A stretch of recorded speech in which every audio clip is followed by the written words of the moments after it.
big cities do have the same problems as Detroit, and in some cases, they're worse. America's cities are on a dark and dangerous road. But you come here, and you get the feeling that this is what the end of the road looks like. Here in Detroit, we have seen two worlds, one poor and black, one wealthy and white. We have seen the future, and it's frightening. Law and order have broken down in Detroit, Michigan. The government should not intervene except in the most extraordinary circumstances, since it was called upon by the governor of the state, and since it was presented with proof of his inability to restore order in Michigan. In '85, I got found not guilty of a murder. But because I was on parole, they sent me back to prison anyway.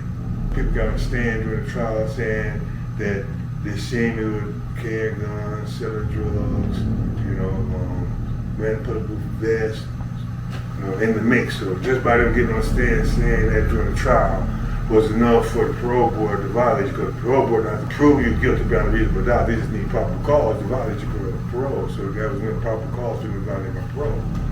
So they sent me back to prison, but they sent me to this prison. The OGs remember this prison, Western Wayne.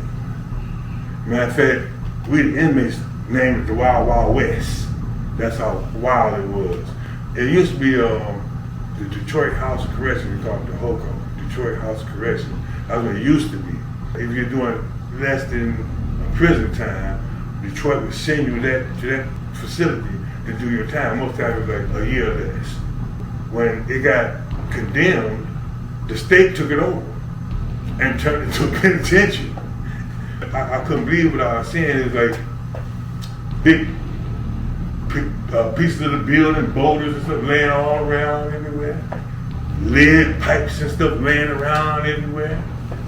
The warden was an ex-con. All the counselors was ex-cons. Matter of fact, the warden's co-defendant was still doing time, was doing time in the prison that he was in. And every day, the warden would take his co-defendant out of the prison. He's a warden, he can do that. Took him out of the prison, they go to have a drink, then he'd bring him back. I don't know what else they did when they was out there, but out every day. That's how wild this particular prison was. It was so wild, 3 times out the day when they did count, we had to stand by your bed. The rest of the time they called walking count, where they walk around and find you and count you. It was so open that like 3 or 4 o'clock in the morning, you could be in another building, sitting in the cube of your dog, getting high, whatever you want to be doing, and the police come by and count you and go by the thing. Most of the guards ex-cons. Crap games would be going on all night, and the guards were getting in because there'd be cash money on the tables. Guards were getting in. It is a wild, wild prison. One day, this guy had made some spud juice. Spud juice is prison wine. We call it spud juice because it used to be made from potatoes, but now you take oranges, tomato juice, and sugar, and yeast, put it all together in an airtight container. Let it sit for about 3 days. Then every day after you sit for 3 days, you open it just to burp it so it don't blow up on you. And after about 2 weeks, you got some wine that's out of sight. Get you drunk as anything else on the street. But the good thing about it, you just always just save a little bit of that wine. So when you start the next batch, you just pour that wine into the wine that you already got, that you're making, and it don't take 3 days instead of 2 weeks. And another good thing about it, every batch gets stronger and stronger and stronger and stronger. So this guy made like about 10 gallons of some of the strongest I've ever seen.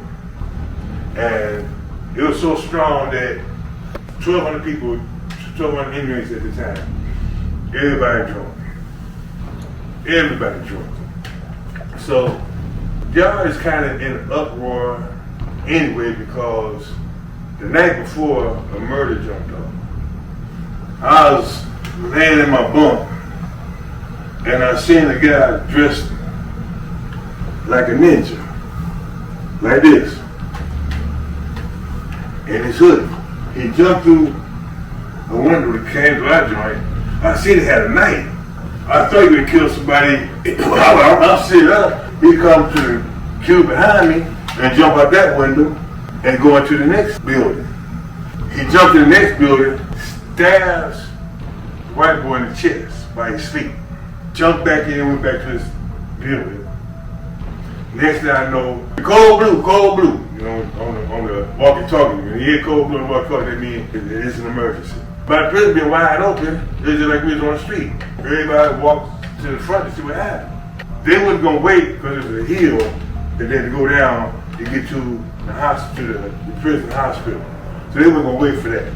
So the guards tried to carry the inmate down the hill trying to get to the infirmary sooner.